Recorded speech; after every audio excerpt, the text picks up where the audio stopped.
நீங்க சொன்ன மாதிரி வந்து டாலர் வந்து ஸ்ட்ராங் ஆகிட்டே தான் போகுது. ரூபாய் வந்து குறைஞ்சுக்கிட்டே தான் போகுது. கோல்டு விலை சிறுவல் எல்லாமே ஏற தான் போகுது. ஆமா, ஸோ இப்போ வந்து டாலருமே வீக் ஆகுற சிச்சுவேஷனுக்கு நடுவுல கொஞ்ச நாள் வந்துச்சு. ஸோ ஆமா. இதனாலவே டாலர் வீக் ஆகுறதுக்கு இனிமேல் சான்ஸே இல்லையா சார்? இதனால மார்க்கெட்டே எந்த எஃபெக்டும் பண்ணாதா? டாலர் வீக் ஆகணும்னா, உங்களுக்கு யுஎஸ்ல அன்சர்டனிட்டி வரணும்.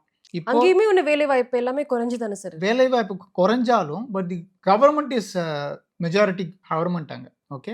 கவர்ன்மென்ட் அங்க மெஜாரிட்டியா இருக்கும் பொழுது, ட்ரம்ப் பார்த்தீங்கன்னா, he controls almost half of the world. Dollar இப்போ எதனால ஃபியூச்சர்ல அடி வாங்கலாம் அப்படின்னா, மேபி ஜப்பான்ல interest rate அதிகமாகறதுனால.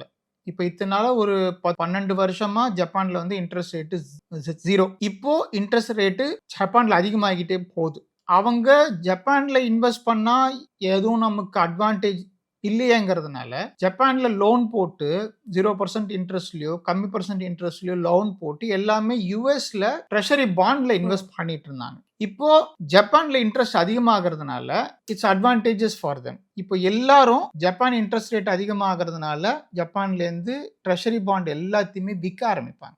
Okay. So the market will get flooded with dollars. Okay.